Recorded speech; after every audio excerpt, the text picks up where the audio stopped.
yang semuanya nanti akan dihitung, akan dikalkulasi, akan diperhitungkan, akan dicek ke lapangan. Mereka menunjang nggak untuk kemenangan, mereka menambah suara nggak untuk, mereka menjadi kekuatan nggak untuk kemenangan. Saya kira di situ, dan saya kira, bukan saya kira, saya yakin ujungnya nanti mereka akan memilih yang terbaik untuk Indonesia dan untuk kemenangan dalam Pilpres ini. Saya kira itu. Nah, ini kalau kita bicara mengenai koalisi ya, atau mengenai pemilu 2024 ini kan bukan hanya sekedar berbicara mengenai capres dan cawapres, Mas, tetapi kita bicara mengenai nasib bangsa Indonesia ini ya, ke depannya seperti apa. Kita bukan hanya berbicara, mengenai nasib tadi ya disebut-sebut ya, capresnya ada Mas Anies kemungkinan, atau Mas AHY, atau nasib Partai Demokrat, atau nasib partai-partai lain, tetapi lebih kepada nasib bangsa. Teman-teman juga bisa mengikuti, sebetulnya Demokrat ini terbuka berkomunikasi dengan semua partai politik. Tetapi akhir-akhir ini tentu kami juga cukup intens untuk berkomunikasi dengan partai PKS dan partai Nasdem. Ya, kami makin intens setelah berkomunikasi, seperti yang tadi juga disampaikan oleh Mas AHY ketika ditanya oleh beberapa teman wartawan ya, bahwa relasi kami ya, komunikasi kami ya, sudah ada tim kecil, sudah ada perwakilan dari tiap partai yang ditunjuk untuk bisa menjalin komunikasi dengan lebih intens, dan sudah ada pertemuan ya beberapa kali di antara perwakilan ini. Hanya saja kami memang tetap juga, bukan hanya dengan teman-teman Nasdem dan PKS, kami juga tetap membuka komunikasi dengan semua partai. Tapi kalau dibilang lebih intens dengan teman-teman Nasdem dan PKS, ya memang kami lebih intens gitu. Ya, saya kira begitu, seperti yang disampaikan Mas Arzeki tadi. Dan kita berbicara bukan hanya yang bersifat praktis, kita semua berbicara soal kepentingan Indonesia masa depan. Indonesia ini harus ada satu gerakan perubahan yang sistematis, yang komprehensif, dan itu harus bisa dilakukan oleh pemimpin Indonesia masa depan. Pemimpin Indonesia masa depan bukan hanya kita berbicara elektabilitasnya yang tinggi, popularitasnya yang tinggi, tapi juga memiliki kemampuan untuk melakukan gerakan perubahan. Ini juga salah satu upaya untuk bersinergi dalam konteks membangun visi misi yang sama, membangun platform yang juga bisa membawa berbagai perubahan dan perbaikan ke arah yang lebih baik. Suatu figur yang dianggap fresh, suatu figur yang dianggap memiliki dimensi yang lebih komprehensif. Nah, materi-materi itu juga diperbincangkan supaya ketika kita mengumumkan siapa kandidat yang kita usung, itu memang sudah memiliki konsep yang komprehensif. Isu yang kita tampilkan memang sesuai dengan kebutuhan Indonesia. Isu yang kita sampaikan ke publik memang itu yang dibutuhkan oleh publik untuk rakyat Indonesia.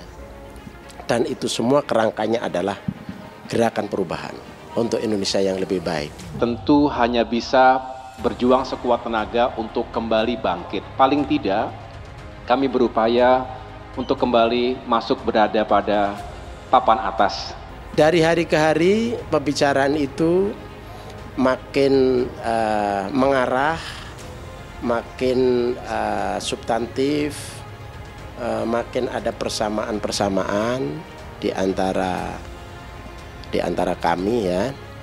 Tetapi kami tidak eksklusif, tetap semuanya terbuka, tetap membangun komunikasi dengan partai-partai lain. Nanti ujungnya seperti apa kita tunggu. Kalau kami sikapnya jelas, Partai Demokrat, Mas AHY sudah menyampaikan bahwa kita menghormati mekanisme yang berlaku di masing-masing partai. Misalnya Nasdem kami ketahui ya sudah mengerucut kepada 3 nama ya untuk nomor 1, dan itu diserahkan kepada Pak Surya Paloh, meskipun bisik-bisik di belakang katanya sudah ada, katanya salah satu yang tadi disampaikan oleh Gus Coy gitu. Nah tetapi ya itu kami hormati dan kami terima, bagaimanapun kan kita harus menghargai nih Mbak, partai yang punya independensi dan kemandirian gitu. Nah nanti mungkin teman-teman misalnya tadi PKS bisa jadi juga sudah ada mekanisme kami dengar dalam menentukan calon presidennya. Nah begitu juga dengan kami. Kalau soal figur capresnya kan kita memahami hampir semua sama. Soal nomor 2 terus-menerus kita lirik sana sini, kita melihat sana sini mana yang bisa melengkapi figur capresnya. Siapa yang bisa memiliki unsur yang kuat untuk mendongkrak elektabilitas. Saya kira sudah semuanya akan mengarah ke sana, karena kita bertarung selain berpikir strategis, berpikir substantif, tapi juga bagaimana kita suatu saat memiliki strategi yang handal sehingga bisa memenangkan pertarungan. Tetapi kami juga lihat berkembang di publik tadi kan masalah Anies Ahaye, dan tadi kata kunci dari senior saya ini Gus Coy ya, emang benar bahwa memang kita lihat mana yang terbaik untuk Indonesia. Dan yang kedua, kalau kita berbicara terbaik untuk Indonesia itu tidak akan bisa diwujudkan kalau pasangannya nanti tidak punya peluang untuk menang. Nah itulah yang kemudian menjadi kata kuncinya. Satu, terbaik untuk Indonesia, punya kapasitas, kapabilitas, tapi tentunya ujung-ujungnya adalah pasangan calon tadi yang saling menunjang, saling mendukung, saling melengkapi. Sehingga keduanya begitu bergabung bukan malah menjatuhkan elektabilitas salah satu, tetapi justru semakin memperkuat dan kemudian elektabilitasnya melejit gitu. Jadi bukan elektabilitas si A ditambah si B kemudian menjadi elektabilitas pasangan gitu. Yang semuanya nanti akan dihitung, akan dikalkulasi, akan diperhitungkan, akan dicek ke lapangan. Mereka menunjang nggak untuk kemenangan? Mereka menambah suara nggak untuk? Mereka menjadi kekuatan nggak untuk kemenangan? Saya kira di situ, dan saya kira saya yakin ujungnya nanti mereka akan memilih yang terbaik untuk Indonesia dan untuk kemenangan dalam Pilpres ini. Saya kira itu. Nah, ini kalau kita bicara mengenai koalisi ya, atau mengenai pemilu 2024 ini kan bukan hanya sekedar berbicara mengenai capres dan cawapres, Mas, tetapi kita bicara mengenai nasib bangsa Indonesia ini ya, ke depannya seperti apa. Kita bukan hanya berbicara mengenai nasib tadi ya disebut-sebut ya, capresnya ada Mas Anies kemungkinan, atau Mas Ahaye, atau nasib Partai Demokrat, atau nasib partai-partai lain, tetapi lebih kepada nasib bangsa. Sehingga kita mesti benar-benar hati-hati, karena bagaimanapun kita tahu tantangan makin kompleks. Situasi dunia ini nggak mudah, Mas, gitu, bahwa bahaya inflasi yang terjadi di dunia itu sudah terjadi 6 bulan lalu di negara-negara lain, dan di Indonesia sudah mulai ini. Begitu juga dengan kenaikan berbagai harga bahan pokok ya, dan macam-macam sembako ya, bahan bakar, listrik. Nah ini kan juga menjadi tantangan gitu. Apalagi pasca pandemi kita nggak tahu kapan kita rebound. Oke, kita bicara mengenai ekonomi katanya tumbuh secara statistik. Tapi apakah ini yang dirasakan oleh rakyat kita saat ini?